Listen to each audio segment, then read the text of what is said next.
এই ছেলে কখন থেকে দেখছি তুমি আমার বাসার সামনে ঘুরঘুর করছো? তোমার মতলবটা কি বলো তো? জি আপু, আমার কোনো মতলব নেই, আমি আসলে বাসা খুঁজতেছি। তো বাসা খুঁজতেছো আমার বাড়ির সামনে কি করো তুমি? আসলে এই বাসার সামনে দেখলাম সাইনবোর্ড টানানো, বাসা ভাড়া দেওয়া হবে, সেই জন্য আর কি। আমরা তো কোনো বাসা ভাড়া দেবো না, তুমি এখন আসতে পারো। আসলে আপু আমার বাসাটা খুব দরকার, আর আপনার তো বাসা ভাড়া দেবেনই, আমাকে দিলে কি সমস্যা? আমরা ব্যাচেলর ছেলেদের বাসা ভাড়া দেই না। আসলে আপু আমি অনেকগুলো বাসা খুঁজেছি, কোথাও কোনো রুম পাই নাই। এখন রুম না পেলে আমাকে রাস্তায় থাকতে হবে। তো থাকো রাস্তায়, তাতে আমার কি? প্লিজ আপু, দয়া করে একটা রুম দিন আমাকে। সাইমা অনিকের কথার মাঝেই সাইমার বাবা সেখানে উপস্থিত হয়। তারপর অনিককে বেশ কিছুক্ষণ পর্যবেক্ষণ করে। তারপর সাইমাকে জিজ্ঞেস করে। ছেলেটা কে রে সাইমা? আর বলো না বাবা, বাসা খুঁজতে আসছে, ব্যাচেলর জন্য না করে দিছি। ও আচ্ছা। অনিক এবার সাইমার বাবার দিকে তাকালো। তারপর করুণ সুরে বলল। আঙ্কেল, আমি খুব বিপদে পড়েছি। গ্রাম থেকে আজই মাত্র শহরে এলাম। আমার থাকার কোনো জায়গা নেই। সারাদিন ধরে বাসা খুঁজেছি, একটা বাসাও পাইনি। এখন যদি বাসা না পাই তাহলে আমাকে রাস্তায় থাকতে হবে। দয়া করে আঙ্কেল আমাকে একটা রুম দিন। আমি কথা দিচ্ছি আমার জন্য আপনাদের কোনো অসুবিধায় পড়তে হবে না। এই শোনো, তোমার মতো ব্যাচেলর ছেলেদের আপনার রুম ভাড়া দেই না। কোথায় কি আকাম কুকাম করবে দোষ হবে আমাদের। আর তাছাড়া তোমাদের মতো ছেলেদের আমাদের খুব ভালো করে চেনা আছে, যখন মাস শেষ হবে তখন রুম ভাড়া না দিয়েই পালিয়ে যাবে। আপনি আমাকে ভুল বুঝছেন আপু, আপনি যেরকম ভাবছেন আমি সেরকম নই। এখানে ভালো ভাবির কিছু নেই, রুম ভাড়া দেব না ব্যাস। বাবা চলো তো এখান থেকে, এদের সাথে আজেরা কথা বলে সময় নষ্ট করার সময় নেই। সাইমার বাবা এবার ছেলেটার দিকে তাকালো। ছেলেটাকে বেশ ভদ্রই লাগছে তার কাছে। এক কথায় গ্রামের নিরীহ ছেলে যাকে বলে সেই রকম। আমার বাবার কেন যেন একটু মায়া হলো। বিশ্বাস করতে ইচ্ছে করলো ছেলেটাকে। সাইমার বাবা এবার ছেলেটাকে জিজ্ঞেস করলো। নাম কি তোমার? জি, অনিক আহমেদ। বাড়ি কোথায়? রংপুর। পাশ থেকে সাইমা বলে উঠল। রংপুরের মফিস। অনেক কিছু বলল না। একবার সাইমার দিকে তাকিয়ে আবার মাথা নিচু করে ফেলল। সাইমার বাবা বলল। তোমার বাসায় কে কে আছে? জি, আমার মা বাবা কেউ নেই। আমাকে আমার দাদি মানুষ করেছে। দাদি ছাড়া আপন বলতে আমার কেউ নেই। সাইমার বাবা অনিকের দিকে তাকিয়ে রইল। ছেলেটার মুখটা কেমন করুণ হয়ে আছে, তাই ভীষণ মায়া লাগছে। কিন্তু তার মেয়ে সাইমা যে রাগী, ব্যাচেলার ছেলেদের ভাড়া দেওয়ার কথা শুনতেই পারে না সে। তিনি আবার কি বলে বোঝাবেন মেয়েটাকে। তারপর সাইমাকে ডেকে একটু দূরে নিয়ে গেল। তারপর বলল।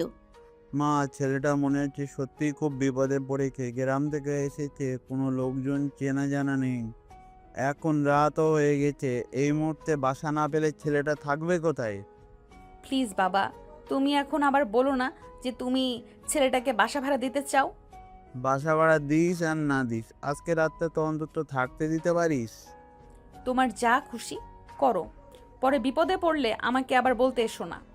মানুষকে উপকার করলে যদি বিপদে পড়তে হয়, তাহলে না হয় একটু বিপদেই পড়লাম। সাইমা বাসার মধ্যে চলে গেল। সাইমার বাবা অনিককে বলল। আসো বাবা, আজ রাতটা অন্তত থাকো, তারপর যদি আমার মেয়ে চায় তাহলে থাকতে পারবে, না হলে আমি কিছু করতে পারবো না বাবা। ধন্যবাদ আঙ্কেল, আজ রাতটা অন্তত থাকি, কাল সকাল থেকে না হয় আমি বাসা খুঁজবো আবার। ভেতরে আসো। সাইমার বাবা অনিককে নিয়ে বাসার ভিতরে গেল। সাইমার মা ডিনারের জন্য আয়োজন করছিল। হঠাৎ অপরিচিত একটা ছেলেকে দেখতেই দাঁড়িয়ে পড়ল। স্বামীর দিকে জিজ্ঞাসা দৃষ্টিতে তাকালো। সাইমার বাবা অনিককে সোফায় বসতে বলে স্ত্রীর কাছে এগিয়ে এলেন। তারপর তিনি বলল।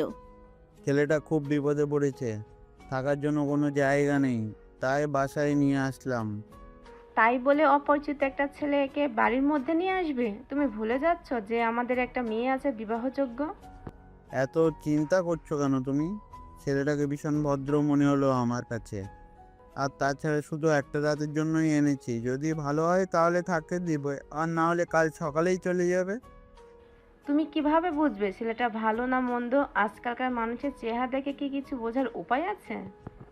তুমি ভুলে যাচ্ছ সাইমের মা, আমিও একজন উকিল। আসামির চোখ দেখেই বলে দিতে পারি সে মিথ্যা বলছে নাকি সত্যি বলছে। ও হয়েছে হয়েছে, এই এক পেশা নিয়ে আর সারা জীবন কত যে গল্প শুনবো। ডাইনিং সাজাচ্ছি, খেতে আসো। ছেলেটাকেও খাবার দিও, হয়তো সারাদিন কিছুই খাইনি। ঠিক আছে, ওকে হাত মুখ ধুয়ে ফ্রেশ হতে বলো। ডাইনিং টেবিলে সবাই খেতে বসেছে। খাবার মাঝে সাইমার বাবা টুকটাক কিছু জিজ্ঞেস করছে অনেককে। অনেক চুপচাপ উত্তর দিচ্ছে। ডাইনিং রুমে টিভি চলছে। হঠাৎ একটা নিউজে চোখ আটকে গেল সবার। পাঠিকা সংবাদ পড়ছে। আজ বিশিষ্ট ব্যবসায়ী নিজাম আহমেদ এবং তার স্ত্রী দুজনেই খুন হয়েছে। ধারণা করা যাচ্ছে তাদের ছেলেই তাদেরকে খুন করেছে। হত্যার পরে তার ছেলেকে আর খুঁজে পাওয়া যায়নি। আমাদের সন্দেহ তার ছেলেই তাদেরকে খুন করে পালিয়েছে। পুলিশ তদন্ত করছে। সত্যিটা খুব দ্রুতই সামনে চলে আসবে। পরবর্তী সংবাদ পেতে আমাদের সাথেই থাকুন। নিউজ দেখে সবাই হতভম্ব হয়ে গেল। অনেকের চোখে এক অজানা ভয় দেখা গেল। সে আর চোখে এদিক সেদিক তাকাতে লাগলো। সাইমা তীক্ষ্ণ চোখে অনেকের দিকে তাকিয়ে আছে। অনেক চুপচাপ খাওয়ায় মনোযোগ দিল। সাইমার বাবা বলল, কি সাংঘাতিক খবর! একটা ছেলে কি করে পারে তার বাবা মাকে খুন করতে, যারা জন্মের পর থেকে তাকে লালন পালন করেছে? একবারও কি হাত কাঁপলো না? অনেক খাচ্ছে ঠিকই, কিন্তু তার হাতটা কেঁপে উঠছে। সাইমা সেদিকে লক্ষ্য করে বলল, এই ছেলে, তোমার হাত কাঁপছে কেন? তুমি আবার খুন করে পালিয়ে আসোনি তো?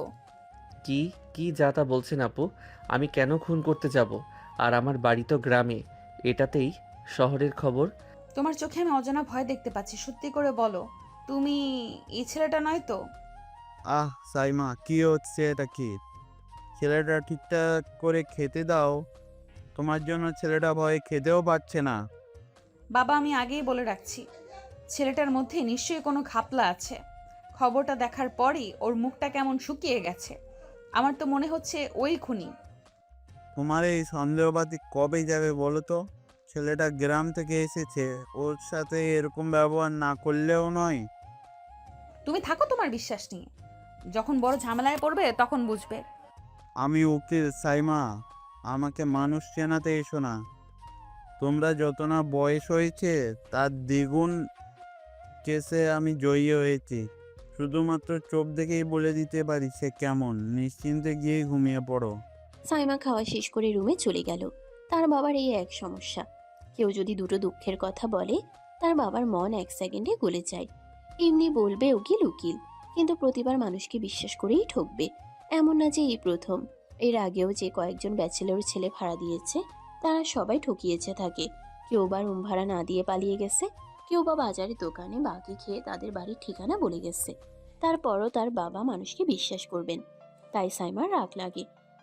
ব্যাচেলার ছেলেদেরকে সে দুই চোখে দেখতে পারে না। সে নিজের রুমে গিয়ে ঠাস করে দরজা বন্ধ করে দিল। সাইমার বাবা অনেককে বলল, তুমি কিছু মনে করো না বাবা, আমার মেয়েটা একটু রাগী। আসলে এর আগে অনেক ছেলেরা ঠকিয়েছে তো, তার জন্য ও ব্যাচেলারদের দেখতে পারে না। আমি কিছু মনে করিনি আঙ্কেল। আচ্ছা বাবা, চলো তোমার রুমটা দেখিয়ে দেই। জি আচ্ছা। খাওয়া দাওয়া শেষ করে সাইমার বাবা অনেককে নিয়ে গেস্ট রুমে গেল। যেহেতু সে ভাড়াটিয়া না, তাই তাকে গেস্টের রুমেই থাকতে দিল। যদি তাদের মনে হয় ছেলেটা ভালো, তাহলে অবশ্যই তাকে তার নির্দিষ্ট একটা রুম দিবে। আপাতত তাকে গেস্ট রুমে থাকতে দিল তাকে। সাইমার বাবা রুমটা দেখিয়ে দিয়ে চলে গেল। অনেক রুমে প্রবেশ করে দরজা আটকে দিল। তারপর বিছানায় গিয়ে বসে একটা দীর্ঘশ্বাস ফেললো। তারপর বিছানায় শুয়ে পড়লো। পকেট থেকে ফোনটা বের করলো। তারপর কাউকে একটা ফোন লাগালো। কয়েকবার রিং হতেই কেউ একজন ওপাশ থেকে ফোন রিসিভ করলো। অনেক বলল, আঙ্কেল, এখানে থাকা তো খুব রিস্ক হয়ে যাবে। এখানে তুমি নিরাপদেই থাকবে বাবা। উকিলের বাড়িতে কেউ তোমাকে সন্দেহ করবে না। কি বলছেন আঙ্কেল? সন্দেহ করবে না আবার? উনার যে মেয়ে আছে সে তো এক নাম্বারের গোয়েন্দা। নিউজ দেখি বলে কি না আমি খুনি। আরে বাবা, নার্ভাস হইও না। সাইমা একটু রাগী, কিন্তু মেয়েটা বড্ড ভালো। কয়েকদিন মিশে দেখো, ভালো বন্ধু হয়ে যাবে। মিশবো কিভাবে আঙ্কেল? সকালেই তো আমাকে এখান থেকে চলে যেতে হবে। হুম, এখান থেকে মোটেও যাওয়া যাবে না। কিভাবে থাকবে সেটা তুমিই ভালো জানো, কিন্তু এর থেকে ভালো নিরাপদ জায়গা আমি তোমাকে দিতে পারবো না। তাই তুমিই বুদ্ধি খাটাও কিভাবে এখানে থেকে যাবে। কিন্তু আঙ্কেল, তারা তো ব্যাচেলার ছেলে ভাড়াই দিতে চায় না, তাহলে আমি কিভাবে থাকবো? সেটা তুমি নিজের মাথা খাটিয়ে বের করো, কিন্তু মনে রাখো তোমাকে এখানেই থাকতে হবে। জি আঙ্কেল, আমি চেষ্টা করছি। অনেক ফোনটা রেখে দিল। তারপর ভাবতে লাগলো কি করা যায়। মধ্যরাতেই কিছু একটা শব্দে ঘুম ভেঙে গেল অনেকের। সে বুঝতে পারলো কিছু একটা হচ্ছে। কি হচ্ছে সে বুঝতে পারলো না। এত রাতে শব্দই বা কিসের? এত রাতে তো সবারই ঘুমিয়ে যাওয়ার কথা। শব্দটা একটু অদ্ভুত শোনালো। মনে হচ্ছে সবার অজানায় কিছু একটা ঘটছে। অনেকে আস্তে আস্তে উঠে বসলো। তার মনে হলো বাইরে গিয়ে দেখা দরকার, কি হচ্ছে। সে আস্তে আস্তে দরজাটা খুলল।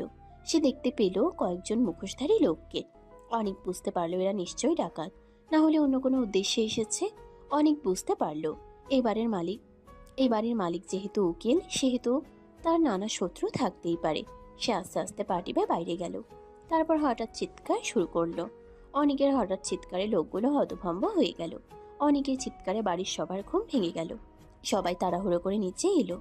ডাইনিং রুমে মুখোশধারী লোকগুলো দেখে সবাই আঁতকে উঠল। সাইমার বাবা বলল, এই তোমরা কারা? বাড়ির মধ্যে কি করছো? একটা লোক এগিয়ে গেল, সাইমার বাবার গলায় চাকু ধরলো। সবাই আঁতকে উঠল। লোকটা সাইমার বাবাকে বলল, আমার ভাইকে কাল ছেড়ে দেবে, না হলে তোর খবর আছে। কে তোমার ভাই? তুই যার বিরুদ্ধে কেস লড়ছিস সে কালামানিক। কখনো না। একজন সন্ত্রাসী আর আমি একজন উকিল হয়ে কিছুতেই সন্ত্রাসীকে ছেড়ে দিতে পারবো না। তাহলে আজ তোর চোখের সামনে তোর পরিবারের সবার মৃত্যু দেখবি। তুই যা পারিস করে নে, কিন্তু আমাকে দিয়ে কোনো অন্যায় কাজ করাতে পারবি না। লোকটা আরো কিছু বলতে চাচ্ছিল, কিন্তু তার আগে একটা লাঠি ঝড়ের বেগে এসে তার কপালে লাগলো। লোকটা ছিটকে সরে গেল দূরে। এই সুযোগে অনেক তাকে মারতে লাগলো। আরো লোকগুলো দ্রুত এগিয়ে আসলো। অনেক তাদের সবাইকে মারতে লাগলো। সাইমা দ্রুত পুলিশকে কল দিল। তাদের বাসা যেহেতু থানার কাছেই, সেহেতু পুলিশ 10 মিনিটের মধ্যেই চলে আসলো। পুলিশ আসতেই অনেক কিছুটা পিছিয়ে একটু আড়ালে উঠে গেল। সাইমার বাবা লোকগুলোকে ধরিয়ে দিল। পুলিশ তাদেরকে মারতে মারতে নিয়ে চলে গেল। পুলিশ যেতেই অনেক বাইরে আসলো। কেউ সেটা লক্ষ্য করলো না। সাইমার বাবা অনেকের কাছে আসলো, তারপর বলল, তোমাকে যে কি বলে ধন্যবাদ দিব বাবা, আজ তুমি না থাকলে হয়তো কাল সকালেই হেডলাইন হতাম আমরা সবাই। কি যে বলেন আঙ্কেল, এটা আমার দায়িত্ব। দেখলে সাইমা, আমি মানুষ চিনতে মোটেও ভুল করিনি। সাইমা কিছু বলল না। তীক্ষ্ণ চোখে অনেককে দেখতে লাগলো। তারপর বাবাকে রুমে যেতে বলে সে নিজেও চলে গেল রুমে। সাইমার বাবা অনেককে গিয়ে ঘুমাতে বলল। তারপর বলল, তোমার রুম খোঁজার দরকার নেই বাবা, তুমি চাইলে আমার বাসাতেই থাকতে পারো। আমার মেয়ে একটু রাগ করবে ঠিকই, কিন্তু আস্তে আস্তে ঠিক হয়ে যাবে। ধন্যবাদ আঙ্কেল, আপনি যে আমার কত বড় উপকার করলেন বলে বোঝাতে পারবো না। আমি আর তোমার কি উপকার করলাম বাবা? তুমি নিজেই আমাদের এত বড় ঋণী করে দিলে। চাইলেও তোমার ঋণ কখনো শোধ করতে পারবো না। কারো কাছে কখনো ঋণ থাকে না আঙ্কেল, সময়ের সাথে সাথে সেটা কোনো না কোনোভাবে শোধ হয়ে যায়। তুমি ঠিক বলেছো বাবা, যদি এমন কোনো দিন আসে আমি তোমার ঋণ শোধ করতে চেষ্টা করব। সেটা যে কোনো জিনিসের বিনিময়ে হোক না কেন। ঠিক আছে আঙ্কেল, এবার ঘুমাতে যান, অনেক রাত হয়েছে। সাইমার বাবা রুমের দিকে চলে গেল। সাইমার মা এতক্ষণ দাঁড়িয়ে দাঁড়িয়ে সব দেখছিলেন। এতক্ষণে একটা কথাও বলেনি তিনি। প্রথম দিকে ভয়ে সে কথা বলতে পারেনি, কিন্তু পরে অনেকের ব্যবহারে তিনি মুগ্ধ হয়ে গেছেন। তার স্বামী ঠিকই বলেছে, ছেলেটা আসলেই খুব ভদ্র আর অনেক বিনয়ী। তিনিও স্বামীর পিছন পিছন রুমে চলে গেলেন। অনেক দাঁড়িয়ে ভাবতে লাগলো, থাকার তো একটা ব্যবস্থা হলো, এবার কিছু একটা কাজ ম্যানেজ করতে হবে, তাহলে চলবো কিভাবে? সাইমা খুব ভোরে উঠে বাগানে পানি দিচ্ছে। তার অভ্যাস সকালবেলা উঠে এসে ফুল গাছগুলোতে পানি দিবে। এর মাঝে সে অনেককে দেখতে পেল, ব্যালকনিতে দাঁড়িয়ে আছে। সাইমা ডেকে বলল, কি ব্যাপার, তুমি এখনো যাওনি কেন? আঙ্কেল তো আমাকে থাকতে বলেছে। থাকতে বলছি মানে? মানে আঙ্কেল আমাকে বাসা ভাড়া দিয়েছে। এই কথা শুনে সাইমার মেজাজ গরম হয়ে গেল। তার বাবা আবার এই ছেলেটাকে থাকতে দিচ্ছে? পানি দেওয়া বাদ দিয়ে তাড়াতাড়ি বাসার ভেতর চলে আসলো। সাইমার বাবা পত্রিকা পড়ছিলেন। সাইমা এসে তার কাছে দাঁড়ালো। তারপর একটু রাগী কণ্ঠে বলল, বাবা, তুমি নাকি ছেলেটাকে বাসা ভাড়া দিয়েছো? হ্যাঁ দিয়েছি, কিন্তু কেন? কেন মানে? তুমি জানো না আমি কেন বারণ করি ব্যাচেলর ছেলে বাসা ভাড়া দিতে? এতবার ঠকেও দেখি তোমার শিক্ষা হয়নি। তুমি অন্য সবার সাথে একে গুলিয়ে ফেলেছো। কাল আমাদের এত বড় একটা উপকার করলো, তারপরেও তুমি কেন ওকে বিশ্বাস করতে পারছো না? এই সামান্য একটা কারণে আমি তাকে বিশ্বাস করতে পারবো না বাবা। কোনটাকে তুমি সামান্য বলছো সাইমা? ছেলেটা না থাকলে হয়তো আমরা সবাই কাল মারা যেতাম। ছেলেটা আমাদের পানে বাঁচিয়েছে। তার কাছে একটু আমাদের কৃতজ্ঞ থাকা উচিত। আমি শুধু সামান্য একটু উপকার করে তার প্রতিদান দিতে চাইছি। বিশ্বাস ভালো বাবা, কিন্তু বেশি বিশ্বাস কিন্তু ভালো না। বিশ্বাসযোগ্য মানুষকেই আমি বিশ্বাস করি, প্রতারককে নয়। ওদের কথার মাঝে অনেক ফ্রেশ হয়ে নিচে নেমে আসলো। সাইমার বাবা সেদিকে তাকালো, তারপর হাসি মুখে বলল, এত সকাল সকাল কোথায় যাচ্ছ বাবা? জি আঙ্কেল, একটা চাকরি খুঁজতে। আসলে শহরে থাকতে গেলে তো কিছু খরচ আছে, বসে থাকলে তো সে খরচগুলো জোটানো সম্ভব হবে না। ও আচ্ছা, ঠিক আছে বাবা, দেখো চাকরি পাও কিনা। জি আঙ্কেল, আসি তবে। এই বলে অনেক বেরিয়ে গেল বাসা থেকে। সাইমা এতক্ষণ তীক্ষ্ণ দৃষ্টিতে পর্যবেক্ষণ করছিল। এই ছেলেটাকে তার কেন যেন সুবিধার মনে হয় না। মনে হয় কথার মধ্যে অনেক কিছু লুকিয়ে আছে, যা সে কাউকে জানতে দিতে চায় না। সাইমা চলে গেল উপরে। তারপর সে ফ্রেশ হয়ে আসলো। সে একটা ভালো কোম্পানিতে জব করে। একেবারে রেডি হয়েছে, নিচে নেমেছে। তার মাকে বলল খাবার দিতে। তার মা তার জন্য খাবার নিয়ে আসলো। সে হালকা পাতলা কিছু খাবার খেয়ে বেরিয়ে পড়লো অফিসের উদ্দেশ্যে। রাতে যখন সাইমা বাড়িতে ফিরছিল, অনেকে গেটের সামনে দাঁড়িয়ে থাকতে দেখলো। সে জিজ্ঞেস করলো, কি ব্যাপার, তুমি এখানে দাঁড়িয়ে আছো কেন? না আপু, আসলে দাঁড়িয়ে নেই। আমিও মাত্রই বাইরে থেকে আসলাম, বাসার ভিতরে ঢুকছি মাত্র। ও আচ্ছা, তো তোমার চাকরির কি হলো? জি আপু, আপাতত একটা চাকরি পেয়েছি। এটা দিয়েই কোনো রকম চলে যেতে পারলেই হবে। তা কোথায় চাকরি পেয়েছো? জি, খান গ্রুপ অফ ইন্ডাস্ট্রি। আমিও তো ওখানেই চাকরি করি। কি পোস্ট তোমার? জি, সাধারণ একজন কর্মচারী। ও আচ্ছা। এই বলে সাইমা বাসার ভিতরে চলে গেল। অনেকের হাতে কেউ একটা কিছু দিল, তারপর অনেকেও ভেতরে চলে গেল। ডাইনিং রুমে যেতেই সাইমার মা অনেককে ডাক দিল। এসো বাবা, কিছু খেয়ে নাও। না আন্টি, আমি বাইরে থেকে খেয়ে এসেছি। ও মা, সে কি? বাইরে কেন খেতে যাবে? যে কয়দিন নিজের কিছু ব্যবস্থা করতে না পারো, আমাদের এখানেই তো খেতে পারো। না আন্টি, সমস্যা নেই, আমি একটা চাকরি পেয়েছি। আপাতত নিজের খরচটা চালাতে পারলেই হবে। আলহামদুলিল্লাহ, শুনে খুশি হলাম বাবা। ধন্যবাদ আন্টি, দোয়া করবেন। আমি রুমে যাই তাহলে। আচ্ছা বাবা, ঠিক আছে। অনেক নিজের ঘরে চলে গেল। তাকে এখন একটা রুমে থাকতে দেওয়া হয়েছে। কাল তো তাকে একটা গেস্ট রুমে থাকতে দিয়েছিল। আজ তাকে তার বরাদ্দকৃত রুম দেখিয়ে দিয়েছে। বাইরে থেকে খাবার খেয়ে আসার কারণে বিছানায় শুয়ে পড়ল। তারপর কাউকে একটা ফোন দিল। ফোন রিসিভ হতেই সে বলল, একটা চাকরি পেয়েছি আঙ্কেল। ভেরি গুড মাই সান, সাবধানে থেকো। জি আঙ্কেল, ভালো থাকবেন। কোনো কিছুর দরকার হলে আমাকে সাথে সাথে জানাবে। অনেক আচ্ছা বলে কল কেটে দিল।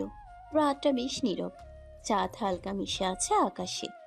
শহরের দূর থেকে শব্দেরা মিশে আছে, কখনো বিচ্ছু, কখনো মোটরের ঠ্যাত ঠ্যাত। ছাদের কোনায় দাঁড়িয়ে অনেক মনে মনে নানান কথা ভেবে সময় কাটাচ্ছিল। ধীরে ধীরে একটা বিষণ্ণতা মিশে আছে তার চেহারায়। হঠাৎ তার পাশে কারো কণ্ঠ শুনল। এখানে এত রাতে কি করো তুমি? আপু, ঘুম আসছিল না, একটু হেঁটে নিলাম। হেঁটে না ঘুরে? তুমি কি ভাবছো আমার বাড়িটা খেলার মাঠ? সাইমার কণ্ঠটা ঠান্ডা কাটা, ওইভাবেই তার রাগ খাওয়ার মতো। অনেক চাই না ঝগড়া বাড়ুক। সে মাথা নিচু করে বলল, আমি কোনো দোষ করিনি আপু, শুধু ভাবছিলাম একটু নীরবতা চাই। নীরবতা চাইলে ঘরে থেকো, বাইরে কেন দাঁড়িয়েছিলে? তোমার তো রুম আছে। সাইমার চোখে সেই তীক্ষ্ণ দৃষ্টি। অনেক হাত দুটো মিলিয়ে বলল, আপু, আমি কষ্ট দিলাম না তো? কষ্ট? তুমি কি জানো কতবার আমি এই নামকরা রাস্তায় ফিরে গেছি ব্যাচেলরদের জন্য? তাদের শৌখিন গল্পগুলো, তুমি কি বোঝো আমার অনুভবটা? অনেক কিছু বলতে পারল না। ওর গলা শুকিয়ে আছে, চোখে আসার ঝলক আর মুখে একরাশ বিনয়।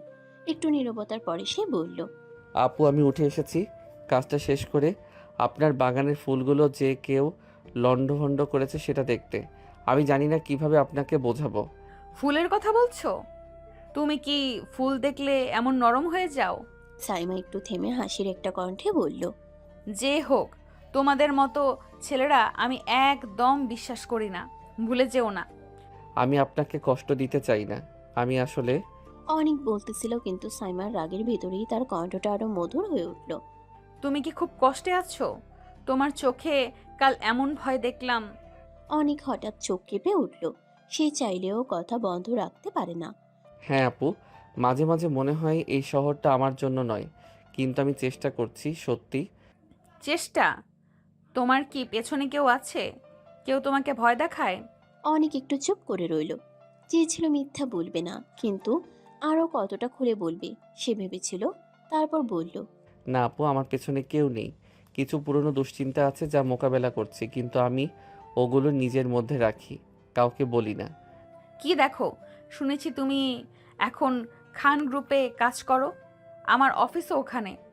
তোমার কাজে কেমন হচ্ছে? অনিকের গলা একটু উঁচু হলো। আজই প্রথম, শুরুতে একটু কষ্ট হচ্ছে, অনেক শিখতে হবে। এক মুহূর্তে চুপচাপ রইল। ছাদের দিকে হালকা হাওয়া বইছে। সারা বাড়ির উপরে এক শান্তি নেমে এসেছে। অনেক ডান হাতে একটা ছোট্ট প্যাকেট বের করলো। আপু, যদি কখনো খেতে কিছু দরকার হয়, আমি একটু সোজা রান্না করতে পারি না, তবু চেষ্টা করব। সাইমা অবাক হয়ে তাকালো। ছোট্ট একটা হেসে বলল, তুমি কি রান্না করো?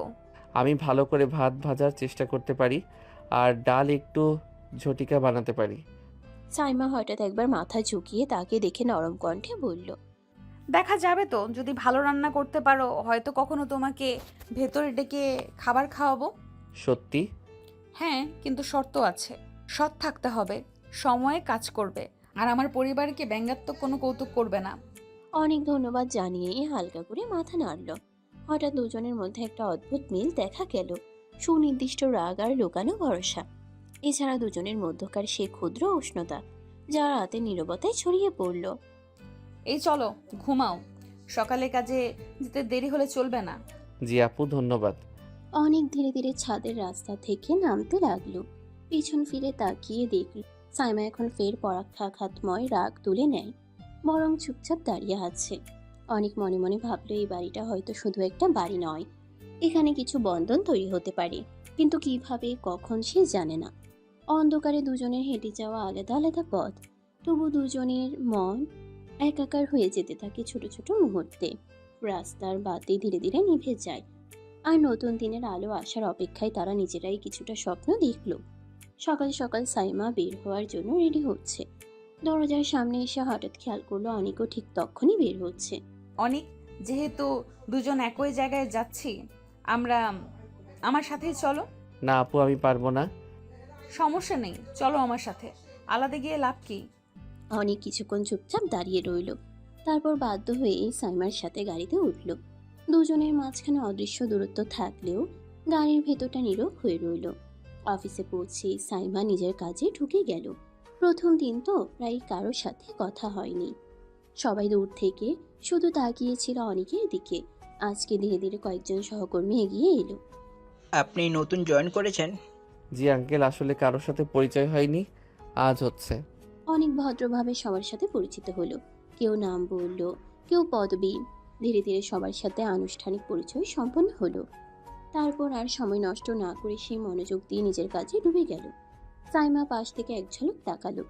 গতকালের তুলনায় আজ অনেককে অনেক বেশি সিরিয়াস লাগছে তার। সকালটা অফিস টাইমের আগেই চলে এসেছে।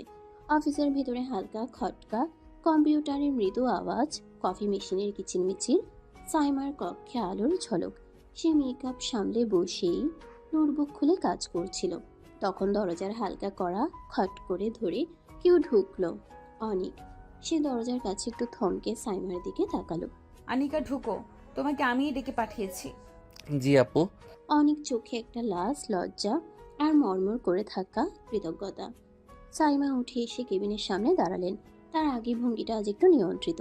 তিনি চোখে চোখ রেখে বললেন, তুমি যতই আমার বাসার ভাড়াটিয়া হও, আমি কিন্তু কাউরে কাজে ছাড় দেই না। আমি রীতিমতো কাজের পরিবেশ চাই, কোনো রকম বিশেষ সুবিধা থাকবে না।